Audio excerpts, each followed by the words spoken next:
Boa noite. Mais uma vez estamos aqui para louvar e engrandecer a esse Deus maravilhoso. E nesse momento nós iremos pedir para Ele ser o centro da nossa vida. Seja o centro. Vamos cantar todos juntos.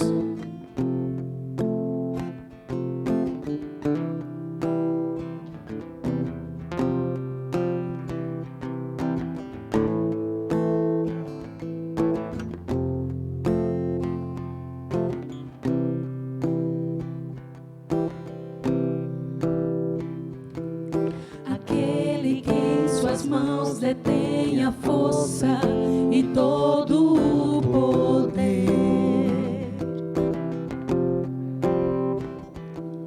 Aquele que promete a vida eterna a todo que nele crê. É Ele quem nos guarda e que operando quem impedirá.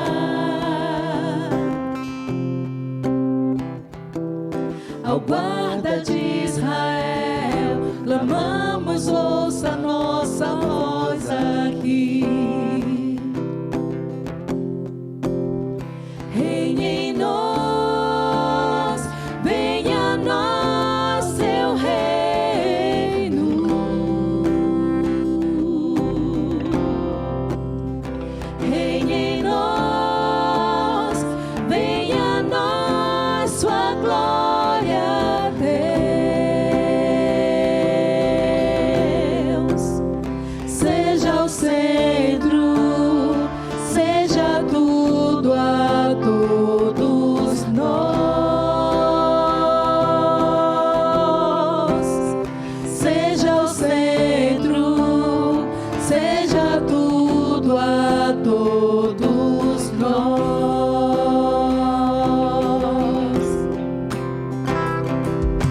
Aquele que em suas mãos detém a força e todo o poder.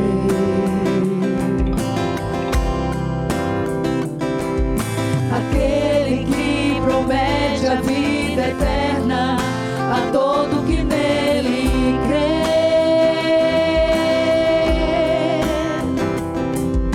É Ele quem nos guarda e que operando quem impedirá. Ao guarda de Israel, clamamos, ouça nossa voz aqui. Reine em nós, venha a nós seu reino.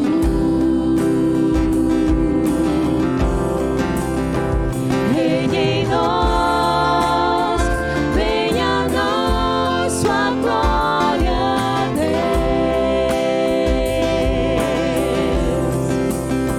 Seja o centro, seja tudo a todos nós. Seja o centro, seja tudo a todos nós.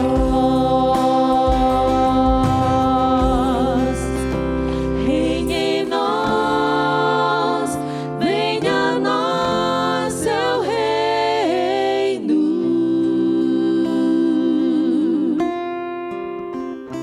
Reine em nós, venha a nós sua glória, Deus. Seja o centro, seja tudo a todos nós. Seja o centro, seja tudo a todos nós.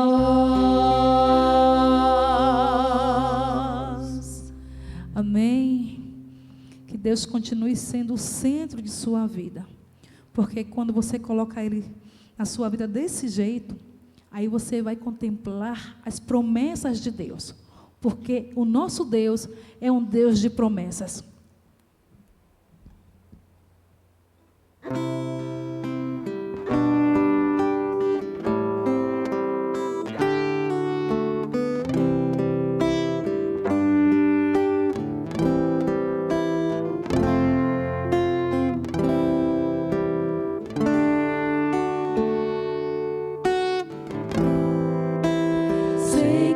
teus olhos, sempre atentos, permanecem em mim. E os teus ouvidos estão sensíveis para ouvir meu clamor. Posso até chorar, mas a alegria vem de manhã. És Deus de perto e não de longe, nunca mudastes, tu és fiel.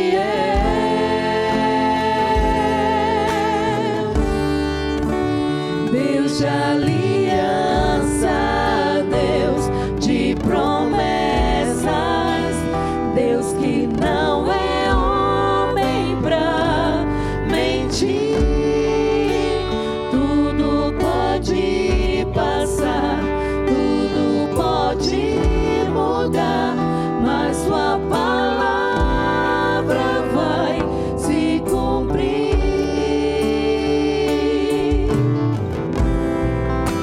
Sei que os teus olhos, sempre atentos, permanecem em mim.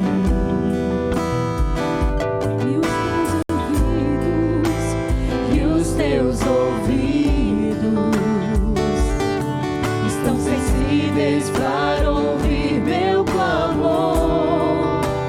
Posso até chorar, mas a alegria vem de manhã. És Deus de perto e não de longe, nunca mudaste, tu és fiel.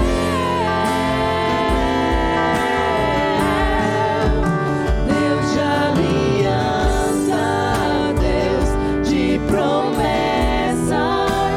Deus que não é homem pra mentir. Tudo pode passar, tudo pode mudar, mas tua palavra vai se cumprir. Posso enfrentar o que for, eu sei quem luta por mim. Seus planos não podem ser frustrados. Minha esperança está nas mãos do grande eu sou. Meus olhos vão ver o impossível acontecer.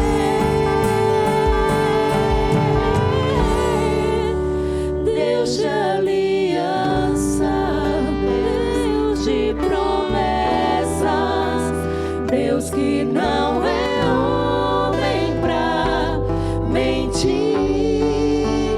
Tudo pode passar, tudo pode mudar, mas sua palavra vai se cumprir. Deus de aliança, Deus de promessas, Deus que não é homem pra mentir. Tudo pode passar, tudo pode mudar, mas sua palavra vai se cumprir.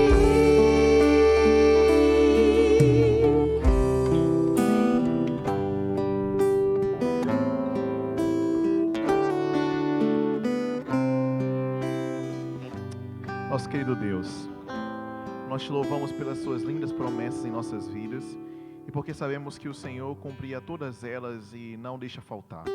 Obrigado pela certeza do seu cuidado, do seu amparo a cada um de nós. E nessa hora que estamos aqui para mais uma vez estudar a Tua Palavra, A nossa oração é que o Teu Espírito esteja conosco, nos dirigindo no estudo da Bíblia, nos guiando em toda a verdade e nos aproximando cada vez mais da pessoa de Jesus Cristo. Fala aos nossos corações nessa noite, é a nossa oração e o nosso pedido em nome de Jesus. Amém. Amém. Que alegria, querido amigo, ter você em mais esta noite de estudos da Palavra de Deus sobre o santuário, o caminho de Deus. É uma alegria poder dividir esse momento com você e saber que você está aí do outro lado da tela, já com a sua Bíblia, preparado já para estudar e se aprofundar, mergulhar no tema do santuário. Que bom que você está aqui e espero que essa noite seja uma noite muito proveitosa para você. Por isso, desde já eu quero te convidar a sentir muito à vontade aqui. Você pode compartilhar esse link com os seus amigos, você também já pode dar a sua curtida neste vídeo, para que ele possa chegar em mais outras pessoas e para que outras pessoas também sejam alcançadas através do estudo da Palavra de Deus. Por isso, seja muito bem-vindo aqui conosco, que Deus abençoe você, e nesta hora vamos então nos voltar para o santuário de Deus para compreender as verdades que Deus revela através de cada tema do santuário. Se você esteve conosco na semana passada, você viu que começamos então a abordar o tema do santuário a partir da perspectiva do ministério de Cristo. Vimos então que Jesus, ele ao vir a essa terra, ao se encarnar, de acordo com João, vai dizer que ele então tabernaculou entre nós. A gente vai ver esse verso mais uma vez aqui nesse texto, recapitulando tudo. E a gente viu então que em cada compartimento do santuário, parece-nos então encontrar uma tipologia do que era o ministério de Cristo. Começamos então no pátio, agora estamos indo para o lugar santo e nas próximas semanas iremos então para o lugar santíssimo. Na semana passada a gente viu então que, de acordo com o Salmo 77, versículo 13, lá nós encontramos o verso que diz que o caminho de Deus está no santuário, que Deus é tão grande como o nosso Deus. Então, a ideia do Salmo é trazer que o caminho de Deus se encontra no santuário. Partindo um pouco dessa ideia de que o caminho de Deus se encontra no santuário, então estamos percorrendo o caminho de Cristo ao longo do seu ministério, por meio das ilustrações que o santuário nos traz.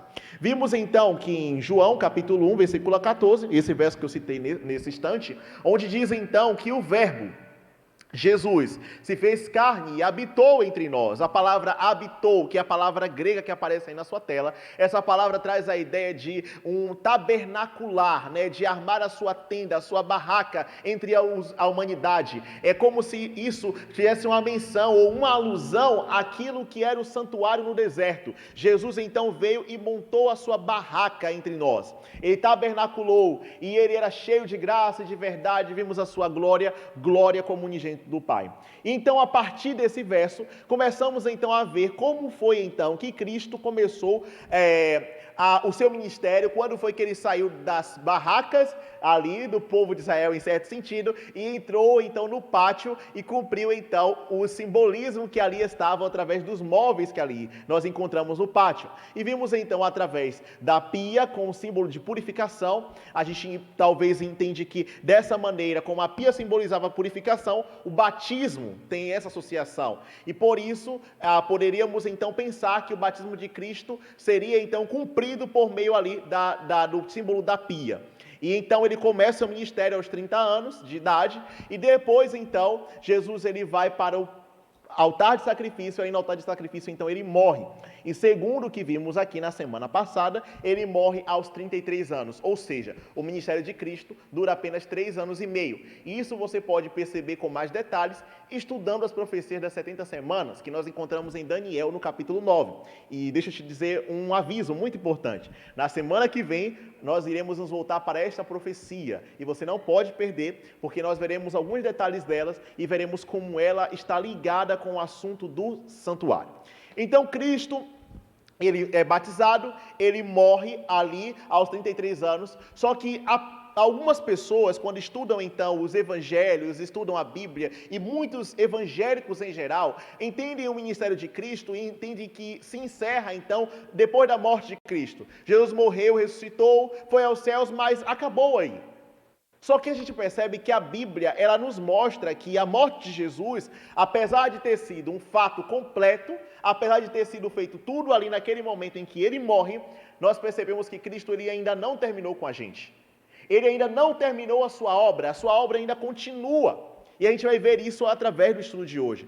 Mas o grande ponto é que, na morte de Cristo, algumas coisas acontecem. E é preciso, então, entender o que acontece com a morte de Cristo e agora o que é que Ele está fazendo por nós. Será que Jesus acabou ali e não tem mais nada para fazer com a gente? Não há nada que restou ainda para ser feito em nossa restauração? É preciso, então, entender o que a Bíblia diz sobre isso. Um dos pontos importantes que a gente precisa perceber é que em Mateus, no capítulo 27...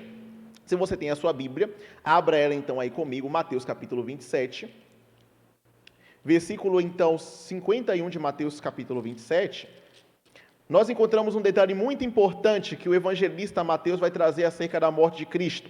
Em Mateus 27, olha comigo então no versículo 51, o texto bíblico diz o seguinte: eis que o véu do santuário se rasgou em duas partes, de alto a baixo, tremeu a terra e fenderam-se as rochas. Essa informação aqui que nós temos de Mateus 27, 51, ela é dita dentro do contexto da morte de Cristo. Quando Jesus então está preso ali na cruz, ele dá o seu último suspiro e ele morre, então o texto bíblico diz que alguns fenômenos acontecem, a terra treme e algo acontece no santuário. O que acontece no santuário? A Bíblia vai dizer então que o véu do santuário se rasga de cima a baixo e as rochas se fendem. Ou seja, há um tremor, um pequeno tremor de terra que acontece ali. Parece-nos então que algo interessante está acontecendo no santuário no momento em que Cristo morre. Se pensarmos que o sacrifício no santuário, todos os dias aconteciam 2 sacrifícios especiais, que era o sacrifício do serviço diário, em que consistia na morte de um cordeiro pela manhã, às 9 horas da manhã, e um outro cordeiro que morria então às 15 horas da tarde, no período da tarde. Nós talvez entendemos que nesse momento em que Jesus dá o seu último suspiro, que é na hora nona, que refere-se então às 3 horas da tarde, o que pensamos ser o mesmo horário em que o sacerdote estaria oferecendo o seu segundo cordeiro, o segundo cordeiro que era oferecido diariamente no santuário, é o momento em que Cristo está dando o seu último suspiro e morrendo. Talvez a gente poderia imaginar que naquele momento em que as rochas fendem e que há aquele tremor de terra, quem sabe, o cordeiro que ali estava, ele vai embora.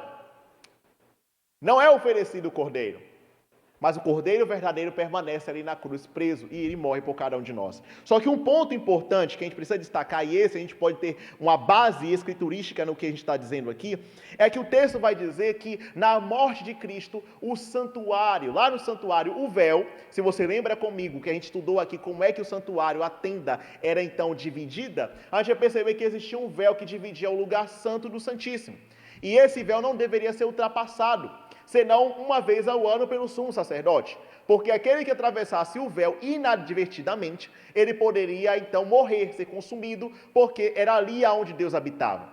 Então aquele véu estava ali para poder ser como uma espécie de cerca de proteção, onde delimitava até onde o sacerdote poderia chegar, até onde ele poderia ir. Para além disso, ele não poderia entrar. Então, quando o texto bíblico vai dizer que na morte de Cristo o véu se rasga de cima a baixo, isso simboliza algo muito importante, porque o véu se rasgar de cima a baixo era um símbolo de profanação. Logo, em certo sentido, o que o texto está nos mostrando é que esse fenômeno do véu se rasgar de cima a baixo, que foi um fenômeno sobrenatural, porque não havia nenhum homem que poderia ter chegado lá e rasgou o véu de cima a baixo, não foi algo natural, até porque o tecido do véu do santuário era um tecido muito pesado e que não se cortaria facilmente. Ninguém subiu numa escada e foi com uma motosserra, alguma coisa do gênero ali, para poder rasgar o véu, mas a Bíblia vai dizer que isso foi um fenômeno sobrenatural. E esse sinal do véu se rasgar de cima a baixo era um sinal de que todo aquele serviço que era feito até aqui, agora não havia mais a sua funcionalidade, porque o tipo encontrou o antítipo, a sombra deu lugar à realidade, aquilo pelo qual o santuário apontava, agora ele já não mais serviria, porque tudo se cumpriu em Cristo na sua morte. De forma que o véu do santuário se rasgou e isso ilustrou o cessar das atividades do santuário terrestre. Só que os judeus, naquela época, não entenderam isso. Alguns continuaram ainda oferecendo sacrifícios. Eles continuaram matando cordeiros, mesmo após isso ter acontecido, o véu do santuário ter se rasgado de cima a baixo, até o ano 70. O que acontece no ano 70? No ano 70 é o ano da destruição de Jerusalém. E, consequentemente, o templo também é afetado nessa destruição. O templo também é destruído. O que leva, então, ao último santuário.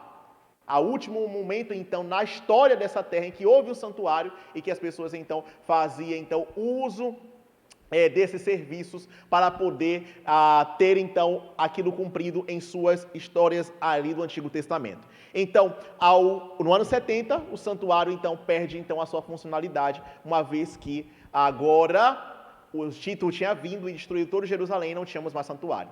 A verdade é que, mesmo no momento da morte de Cristo, o santuário tinha perdido a validade, porque na morte de Cristo o véu se rasgou de cima a baixo. Só que até então os judeus ainda não tinham entendido isso, e o ponto final mesmo é no ano 70, quando o véu se rasga.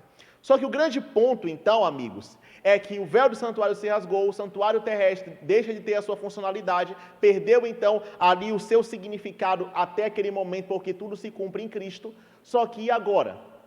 Será que terminou por aqui? Então a gente precisa perceber que algo acontece. Há um pós-morte de Jesus, que a gente precisa entender e perceber, para que a gente possa, então, entender o que Cristo está fazendo por nós agora. O que está acontecendo, tá? Será que tudo terminou ali e não tem mais nada? Precisamos entender o que está acontecendo agora para nós. Então, vamos dar uma olhada, então, no santuário mais uma vez. E agora, a gente vai sair do lugar, do pátio, para entrar agora no lugar santo do santuário. E vocês lembram comigo quais eram os móveis que faziam parte ali daquele compartimento do santuário, do lugar santo. Você tinha então ali o candelabro, você tinha a mesa dos pães e você tinha o altar de incenso. Lembre então que o santuário ele correspondia de maneira estrutural e funcional ao templo terrestre e ao templo celestial, uma vez que o terrestre foi feito à semelhança do celestial. O que não quer dizer que o santuário celestial tem as mesmas medidas do santuário terrestre, tá? Não quer dizer que aquele espaço e as medidas utilizadas no santuário terrestre são as mesmas medidas literalmente do santuário celestial. Lembre-se sempre que o santuário terrestre é uma sombra, e como ele é uma sombra, ele não vai ilustrar em completude todos os detalhes que estão por detrás da realidade. Ao você caminhar pela rua e a sua sombra é projetada no chão, a sombra não reflete totalmente a sua realidade. Você tem a sua silhueta ali, você tem a sombra ali, que vai demarcar um pouco ali a sua silhueta, mas ela não está demonstrando as profundezas e os detalhes sobre a realidade daquilo que ela está projetando. Então, o santuário terrestre era uma sombra, e o santuário celestial é a realidade. É o verdadeiro tabernáculo. E por isso, não podemos pensar que, a despeito do santuário terrestre ser feito à semelhança do celestial, significa então que o santuário celestial tinha medidas limitadas, como nós tínhamos aqui. Tanto na questão estrutural, como também na questão funcional. Tá? Não podemos entender e pensar que as funções que eram desempenhadas aqui, apesar de corresponder àquilo que aconteceria no céu, que ela acontece igualmente como era aqui na terra, em termos das suas limitações. Você precisa lembrar que o sacerdote que fazia todo o serviço era um ser humano comum como eu e você. Era pecador, tinha suas falhas, suas dificuldades, e isso limitava muito o sacerdote em suas funções.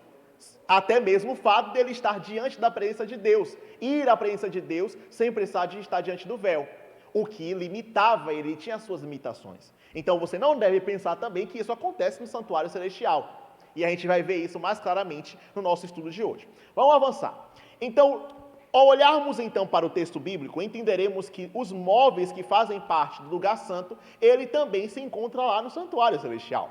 Ao dar uma olhada, por exemplo, em textos como em Apocalipse e Hebreus, veremos então que os dois escritores bíblicos, ele vai trazer a realidade do santuário celestial e vai apontar para os móveis que encontramos lá. O primeiro texto que você encontra aí é Apocalipse 1, 12 ao verso 13. E lá vai nos mostrar, então, da ideia do candeeiro, do candelabro, o castiçal. Lembra lá? Daquele castiçal que estava ali no lugar santo. Quando você entrava, então, no santuário, à sua esquerda você encontrava ali o castiçal. Então, este mesmo castiçal que estava no santuário, na tenda, e também lá no templo de Salomão, que agora deixa de ser um e ser vários, ele encontra-se também, você tem essa realidade lá no santuário celestial. Um outro móvel que encontramos também, em Apocalipse capítulo 8, verso 3 a 4, lá nós encontramos então a ideia de que lá no santuário celestial também você vê a ideia do altar de incenso. E engraçado que em Apocalipse 8, 3 a 4, João vai fazer uma analogia à fumaça que subia do altar de incenso com a oração dos santos, que chegavam até a Deus. E eu falei para vocês isso na semana passada. Nas últimas semanas, nós vimos isso, que a fumaça que subia, ela tinha uma ideia de como se fossem as orações e os louvores dos santos, que passava por além do véu, que ia para além do véu e chegava então no lugar santíssimo, onde o trono de Deus estava, onde a presença de Deus estava. Então, lá em Apocalipse, nós encontramos a realidade então do altar de incenso. Um outro texto importante é que Apocalipse 11:19, que vai dizer também sobre a existência da Arca da Aliança lá no céu. Em Apocalipse 11:19, João vai dizer: abriu-se então o santuário de Deus, que se acha no céu. Tá? Lembre-se bem que o texto está enfatizando aonde é que está esse santuário, não é o terrestre, é o do céu. E foi vista a Arca da Aliança no seu santuário, e sobrevieram relâmpagos, vozes, trovões, terremoto e grandes saraivadas. Eu queria fazer um parênteses aqui, é que quando eu olho para esse verso, eu percebo uma realidade que muito me conforta o coração e que me faz parar de ficar preocupado com algumas preocupações que às vezes as pessoas têm com relação à Arca da Aliança. Vira e mexe, a gente encontra notícias na internet de pessoas que dizem: encontrou a Arca da Aliança em tal lugar, foi vista em tal lugar, e ficam uma busca frenética sobre a Arca da Aliança, encontrar e achou, é ou não é. Só que o texto bíblico está me dizendo uma coisa muito importante e isso me basta. Apocalipse 11:14 me mostra que lá no céu a Arca da Aliança foi vista, o trono de Deus verdadeiro. Então você encontra aí nesse verso essa evidência muito importante e isso me faz descansar o coração e me para então um pouco de ficar preocupado com essas questões. Em Hebreus 9:2 vai falar então também sobre a existência desses dois compartimentos no santuário celestial. Quando ele vai dizer então que com efeito foi preparado também o tabernáculo, cuja parte anterior, onde estava o candeeiro, a mesa e a exposição dos pães, se chama lugar santo, santo lugar. E aí ele continua: por trás do segundo véu se encontrava o tabernáculo que se chamava Santo dos Santos, ao qual pertencia um altar de ouro para incenso, a Arca da Aliança, totalmente coberta de ouro, na qual estava uma urna de ouro contendo o maná, o bordão de Arão que floresceu e as tábuas da aliança. Então, está nos mostrando aqui essa ideia da tipologia entre o santuário terrestre e também o santuário celestial com esses dois compartimentos. Logo, em síntese, resumindo tudo que vimos aqui, é importante ressaltar isso aqui, tá? É importante ressaltar isso aqui. Deixa eu passar? Pronto. A ideia do santuário, então, do santuário terrestre, você encontra alguns serviços que eram feitos ali, e esses serviços também, no caso, apontam lá para o santuário celestial. No santuário terrestre, você tinha um serviço que o sacerdote fazia ali diariamente. E quais são esses serviços? Você encontra a oferta de 2 cordeiros no altar, que eu citei para vocês, que todos os dias morriam 2 cordeiros obrigatoriamente lá no santuário. Irmãos e amigos que nos acompanham, essas ofertas que aconteciam diariamente no santuário era o serviço diário. Você tem 2 tipos de serviço acontecendo no santuário que não pode sair da sua cabeça, que faz parte da expiação. A expiação se dá em 2 fases. A gente, quando pensa em expiação, geralmente a gente já vai pensando logo no dia da expiação. Perceba, a expiação ela acontece em 2 fases. A primeira fase é a fase diária, o serviço diário, que acontecia todos os dias no santuário. O que acontecia? Consistia na morte dos 2 cordeiros, que morria pela manhã e o outro pela tarde. Lembra que esses 2 cordeiros aí tinham uma função. Qual era a função? Uma pessoa que não tinha condições, ela não poderia levar o cordeiro por questões financeiras, então ela era representada naquela morte daqueles cordeiros. Alguém que estava viajando, estava distante, não poderia ir no santuário levar a sua oferta, ela estava sendo representada ali naqueles cordeiros. Então, obrigatoriamente, Deus havia feito a provisão, então, para atender a todas as pessoas, através do serviço diário que acontecia na morte desses 2 cordeiros. Esse serviço se dava não somente na morte dos cordeiros, mas também na manutenção das lâmpadas do candelabro, que acontecia diariamente, tá? A manutenção das lâmpadas do santuário era trocada diariamente, o óleo era reabastecido, todos os dias se trocava o óleo ali para não apagar as lâmpadas. A oferta de incenso, que acontecia também diariamente, onde o sacerdote incensava ali, acendia o incenso, levantava a fumaça ali, e isso acontecia também diariamente. E a troca de pães, da proposição, que acontecia semanalmente, tá? A cada sábado, então, aqueles pães eram tirados daquela mesa e eram colocados novos pães em cima daquela mesa. E o sacerdote comia daqueles pães que ele tirava, então, da mesa. Somente ele poderia comer. E a oferta de sacrifícios individuais, que eram as ofertas que eram levadas por pessoas, normalmente todos os dias tinham lá. Esse era um ritual diário.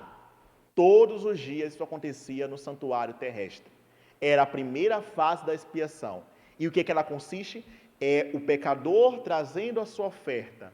Ele colocando, então, a sua oferta como um símbolo, um meio para poder, então, expressar a sua confiança no perdão dos seus pecados. Então, trazia, então, a oferta, colocava a mão sobre a cabeça do animal, como um sinal de identificação com aquele animal, que pertencia a ele, o pertencimento daquele animal ao pecador. Ele confessava os seus pecados, o pecado passava do pecador para o animal. Depois, então, você tem o animal sendo imolado. O sangue, então, é colhido daquele animal, e esse sangue era aplicado aonde? Era aplicado ali, então, no altar de sacrifício, tá? Naquele altar que tínhamos ali fora, tá? E também era levado ali dentro do santuário, e era aspergido ali na cortina do santuário e também no altar de incenso. Isso aí acontecia para o pecador no que diz respeito ao sacerdote, quando quem pecava era o sacerdote. Tá? Quando o sacerdote que pecava, ele era que fazia essa transmissão do sangue, que representava, então, carregando aqueles pecados e aplicava ali. Essa ideia nos mostra o seguinte, é como se o pecador estivesse com uma bomba e ele jogasse essa bomba lá dentro do santuário. É como se ele estivesse tirando dele, o pecado saía dele e era transferido para o santuário. Ele poderia ir embora tranquilo, mas o seu pecado ficava registrado lá. Ele não tinha um perdão dos pecados, estava tudo certo. Só que o pecado ainda permanecia nos registros do santuário. E então o que significa? Significa que o pecado deixava de ser um problema do pecador e passava a ser um problema de Deus. Era como se o pecador estivesse dizendo, Senhor, me perdoe. Deus aceitava e perdoava, mas agora quando Deus perdoava, agora o pecador ia livre. E Deus ficava com o problema do pecado nas suas mãos para poder resolver. E quando é que ele ia resolver isso? No serviço anual, que era o dia da expiação, que é a segunda fase que a gente vai ver na semana que vem. Mas, por hora, que você precisa entender é o serviço diário, agora que está acontecendo. Então, nesse ponto, amigos, era isso que acontecia no ritual diário. Era a expiação por meio do sangue derramado, a intercessão através da fumaça do altar de incenso, a vida física e espiritual, que era através dos pães da preposição, e a luz por meio das 7 lâmpadas do candelabro. Esse era o ritual diário exemplificado aqui. Só que a pergunta que fica então na nossa mente é, se vimos até aqui que Cristo começou o seu serviço no pátio, por meio então do seu batismo e morte, a gente viu a tipologia disso se cumprindo por meio do ministério de Cristo. A pergunta que fica é, quando é que Jesus vai começar a ministrar no lugar santo? Quando é que ele vai começar a oficiar também no lugar santo, cumprindo a tipologia do santuário? E aí a gente precisa voltar ali para João capítulo 16, versículo 7. Olha que coisa interessante que diz João 16:7. Mas eu vos digo a verdade, convém-vos que eu vá, porque se eu não for, o Consolador não virá para vós outros. Se, porém, eu for, eu vos enviarei. O que está acontecendo aqui? Em João 16, Jesus faz a promessa da vinda do Consolador. O Consolador aqui, a quem Cristo está se referindo, é o Espírito Santo. E ele disse que para que o Espírito Santo viesse, ele primeiramente precisava ir. Se ele não fosse, o Espírito não viria, para estar então com os discípulos, para poder oferecer o consolo e guiá-los em toda a verdade, instrução, interceder por eles. Então, a obra do Espírito começaria oficialmente quando Cristo então subisse aos céus, e quando ele fosse, então o Espírito viria. Um outro texto que ilustra essa verdade é João capítulo 7, verso 39. Olha o que diz lá. Isto ele disse com respeito ao Espírito, que haviam de receber os que nele crescem, pois o Espírito até aquele momento não fora dado, porque Jesus não havia sido glorificado. Então, de acordo com esse texto de João 7,39, o Espírito ainda não tinha sido dado aos discípulos, apesar de que o Espírito Santo já estava atuando há muito tempo. Tá? Você precisa entender que desde o início da Bíblia, o Espírito Santo tem o seu papel cumprido nas Escrituras. Ele está trabalhando ali na criação, quando ele paira sobre as águas. Ele está trabalhando ali no livro de Juízes, sobre os juízes. Ele está trabalhando sobre os construtores do santuário, que também receberam o Espírito, os dons do Espírito para poder fazer tudo aquilo. Ele já está em atuação em toda a Bíblia. Só que a obra do Espírito, ela começa oficialmente quando Cristo vai. Quando Cristo sobe aos céus, aí o Espírito Santo inicia o seu ministério, a sua obra aqui, oficialmente aqui na terra. Então você tem essas informações aí. Só que isso, na Bíblia, só vai acontecer em Atos capítulo 2. O que acontece em Atos capítulo 2? De acordo com Atos capítulo 2, depois que Jesus ele sobe aos céus, ele ressuscita e sobe aos céus, a Bíblia vai dizer então que Jesus ele é exaltado à destra de Deus. Os discípulos vão reconhecer isso, vão ver Jesus sentado à destra de Deus, à direita de Deus o Pai. E onde é que fica a direita de Deus o Pai? No trono de Deus. E fica onde? No santuário. O trono de Deus fica no santuário. E Jesus é visto então, depois que ele é assunto aos céus, que ele sobe aos céus, ele é visto lá no santuário. Mas quando Jesus é visto lá no santuário, ele está entronizado ali no Santo dos Santos. Cristo então, acontece algo aqui na terra. O que acontece aqui na terra? De acordo com Atos 2, no início dos versos, acontece então no dia de Pentecostes a descida do Espírito Santo. O Espírito Santo vem, inaugura o seu ministério batizando os discípulos e permite-os então pregar em outras línguas. Línguas maternas, não são línguas estranhas, mas línguas estrangeiras, línguas inteligíveis, tá? Línguas que são possíveis de entender. Tá? E é essas línguas que os discípulos começam a falar de acordo com Atos 2, como um sinal da inauguração da obra do Espírito agora oficialmente aqui na terra. O que não significa dizer que o dom de línguas é a marca distintiva daqueles que têm o Espírito Santo. Mas, de acordo com Atos 2, percebemos que o fato dos discípulos falarem língua tinha um objetivo. E o objetivo foi pregar o Evangelho para outras pessoas. Tinha um objetivo missional e não uma marca distintiva daqueles que têm o Espírito Santo. Então, deixa eu falar uma coisa muito importante para você. Se você é meu amigo pentecostal ou teve alguma experiência do gênero e talvez você fique se martirizando porque você não consegue falar em línguas estranhas, deixa eu falar algo para você. Essa não é a marca daqueles que têm o Espírito de Deus. O dom de línguas, segundo 1 Coríntios 14, em 1 Coríntios 12, é o Espírito Santo que dá e concede a cada um conforme lhe apraz. E segundo Gálatas capítulo 5, a partir dos versos 20, você encontra lá que a marca distintiva daqueles que têm o Espírito de Deus não é o dom de línguas, mas são o fruto do Espírito que você encontra lá em Gálatas capítulo 5.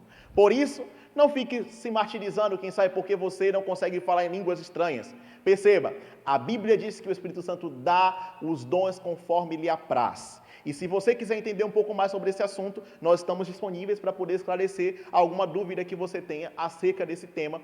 E estamos abertos para poder conversarmos, segundo a Bíblia, o que é o dom de línguas. Mas um ponto importante é que na descida do Espírito Santo, inaugura então duas coisas acontecendo. A primeira coisa é Cristo é entronizado nos céus. E Apocalipse 4 e 5 vai mostrar a entronização de Cristo lá no santuário celestial.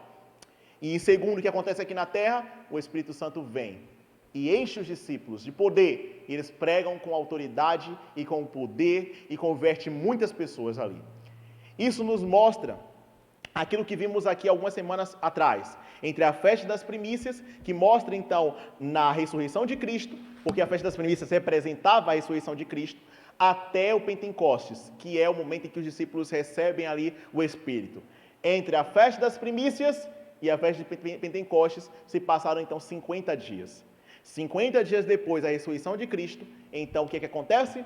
Nós temos então o Espírito Santo vindo e agora Jesus é entronizado no santuário celestial. Essa verdade, ela é patente na Bíblia, em vários textos bíblicos. Hebreus 9, 24 vai dizer, porque Cristo não entrou em santuários feitos por mãos humanas, figura do verdadeiro, porém no mesmo céu, para comparecer agora por nós diante de Deus. Sabe o que esse verso está nos dizendo? E sabe o que é que o ministério de Cristo nos ilustra aqui?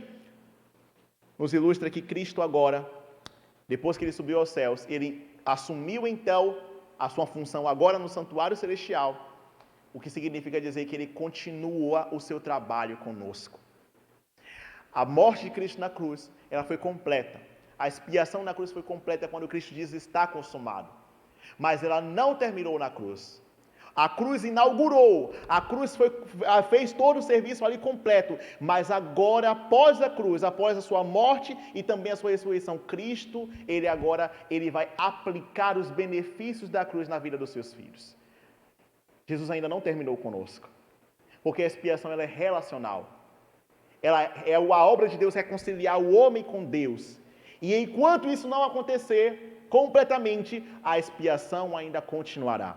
Por isso, poderemos entender a expiação da seguinte maneira: a morte de Cristo foi como se ele estivesse colocando um saldo na conta bancária.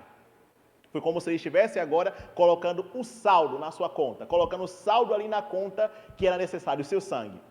E agora, depois disso, agora a sua obra no santuário é como se Cristo estivesse aplicando aquele saldo, assinando o cheque agora, para poder entregar os benefícios do saldo que ele havia colocado na conta. Então, entenda a obra de Cristo dessa maneira. Cristo morreu na cruz e isso foi completo e a nossa salvação se dá por meio da sua obra na cruz. Mas agora no céu, ele não está inerte. A sua obra continua e agora ele está aplicando os benefícios conquistados na cruz para a salvação do homem. Ele está agora aplicando perdão e toda vez que nós pedimos perdão, nós podemos nos achegar a Deus sabendo que ele está intercedendo por nós no santuário celestial. E você sabe qual é a certeza que nós temos? É que nós temos um intercessor. Diferente de Arão e de todos os sacerdotes humanos que não têm limitação. Arão tinha pecado, o nosso sacerdote, Cristo, ele não tem pecado. Arão tinha limites, ele não poderia entrar no lugar santíssimo, ele não poderia ir senão uma vez ao ano no dia da expiação. Cristo não tem limitação. Ele não está circunscrito, quando ele sobe aos céus, ele não fica preso em um compartimento. Por ser Deus, ele tem acesso a todos os compartimentos e o fato dele estar atuando no lugar santo não significa dizer que ele está preso ao lugar santo, mas significa dizer que ele começa o ministério como sacerdote e intercessor. O ministério de Cristo é muito mais amplo e muito maior do que o santuário, o ministério aqui, o ministério terrestre dos homens, porque Cristo é o Cordeiro perfeito. Arão oferecia o sangue para perdão dos seus pecados, dos pecados todos os dias. Cristo ofereceu o seu sangue uma vez por todas, e nós não precisamos que ele morra todos os dias para ter o perdão dos nossos pecados. Sabe o que isso significa para mim e para você? É que nós também não precisamos mais ir em busca de um sacerdote, de um ser humano que interceda por nós, de alguém que ore pela gente para que nós tenhamos o perdão dos nossos pecados. Nós não precisamos recorrer a um ser humano para ser o nosso intercessor ou qualquer outra pessoa que intermedie entre nós e Deus, porque segundo as Escrituras nós temos alguém que é o nosso intercessor, alguém que intercede por mim, alguém que medeia entre mim e Deus, e esse alguém é Jesus Cristo. A Bíblia nos diz que Deus ele não tem mais um endereço aqui nessa terra, porque agora o seu santuário está funcionando no céu, e por isso eu posso chegar-me a Deus com confiança, segundo Hebreus.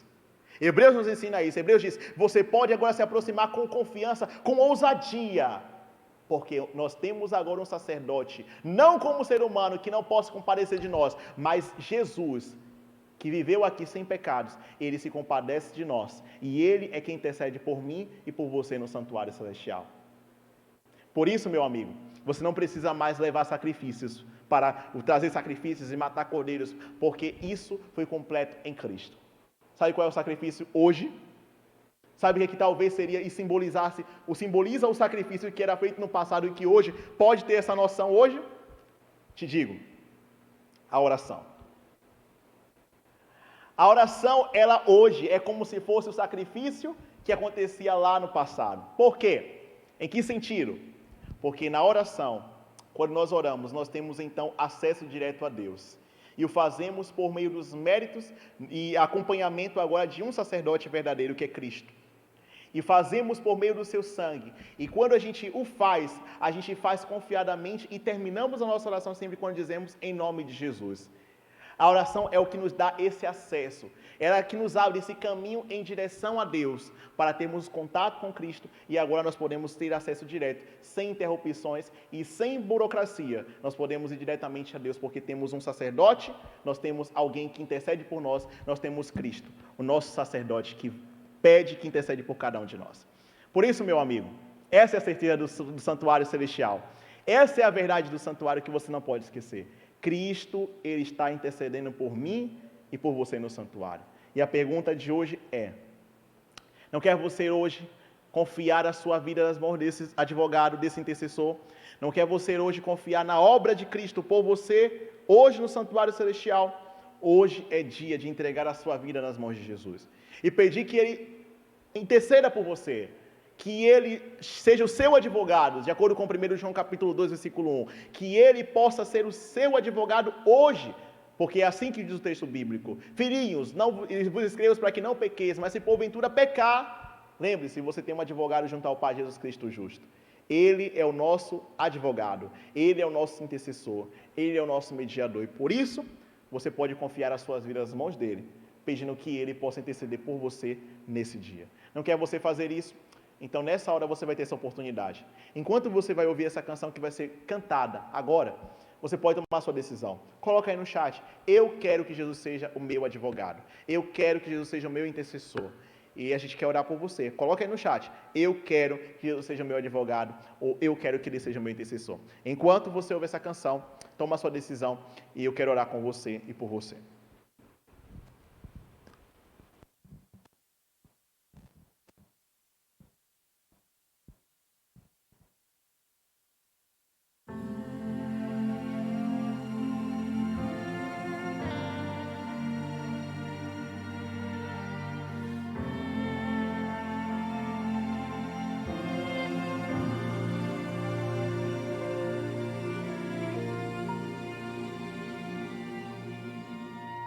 Parece ser assim, tão simples de falar, um tema tão comum de se escutar. Quero te contar do amor de Deus, mas não sei por onde começar. É tão profundo, intenso, imenso e é por mim, extravagante, infinito e é por ti. Todo o mal que eu fiz não pôde me afastar do amor de Deus por mim pra me salvar. O eterno amor morreu na cruz pra viver completo eternamente em mim. Por amor entrega-se para sofrer, por amor transborda-me num novo ser. Incondicional amor de Deus, louco pra pulsar junto ao teu coração. Eu não sei te explicar.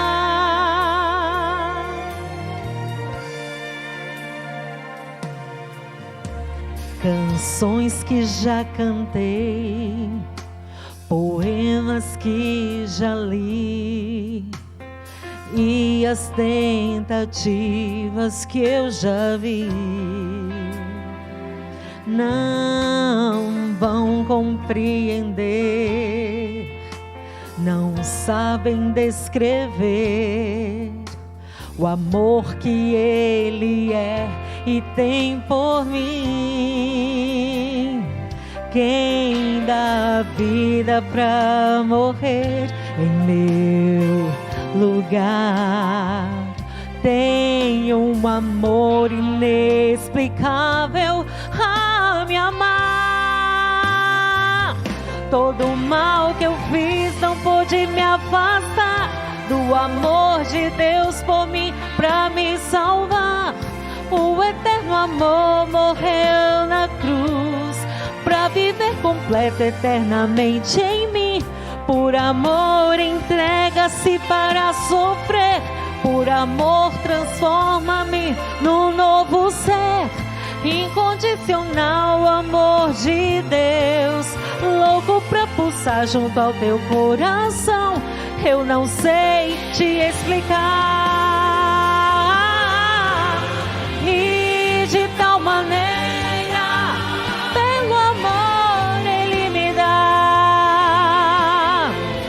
Tenho salvação em sua luz. Todo mal que eu fiz pôde me afastar do amor de Deus por mim pra me salvar. O eterno amor morreu na cruz pra viver completo eternamente em mim. Por amor entrega-se para sofrer, por amor transforma-me num novo ser. Incondicional amor de Deus, louco fogo pra pulsar junto ao teu coração. Eu não sei te explicar.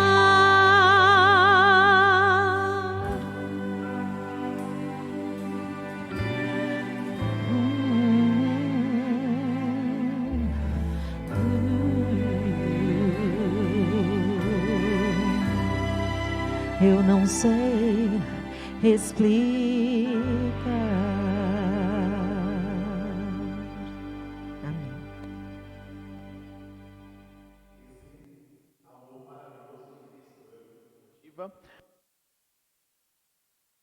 A seguir, confiando que esse nosso Salvador, que foi a nossa oferta, hoje é o nosso intercessor, é aquele que intercede por mim, é aquele que intercede por você. Por isso, meu amigo, confie a sua vida nas mãos do seu advogado. Ele oferece serviço para você gratuitamente.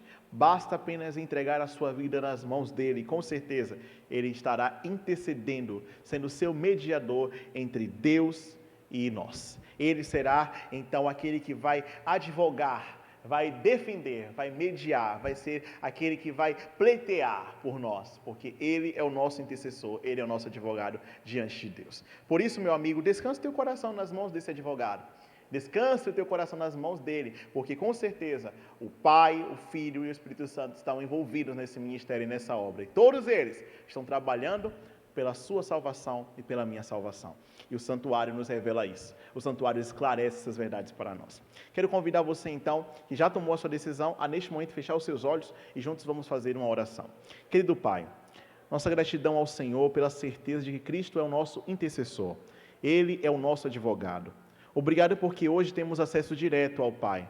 Obrigado porque por meio de Cristo nós podemos nos aproximar com confiança e com segurança, porque nós temos um intercessor que pode se compadecer de nós, aquele que passou por essa terra, sofreu aquilo que nós hoje talvez sentimos e sofremos, sentimos dores, aquele que vivenciou na sua carne aquilo que é ser humano, e mesmo assim ele entregou a sua vida para redimir a raça humana caída. E nessa hora nós podemos confiar e fazer uso desses méritos que Cristo conquistou por nós e chegarmos confiantes a Ti, sabendo que somos aceitos por Ti, porque o Senhor nos aceita. Obrigado, Senhor. Obrigado por isso. Nessa hora entregamos a vida de cada amigo que tomou essa decisão em Tuas mãos, para que eles possam ser bem guardados por Ti, para que eles possam a cada dia vivenciar, usufruindo e aproveitando dos benefícios conquistados por Cristo na cruz do Calvário, por meio da intercessão de Cristo no santuário.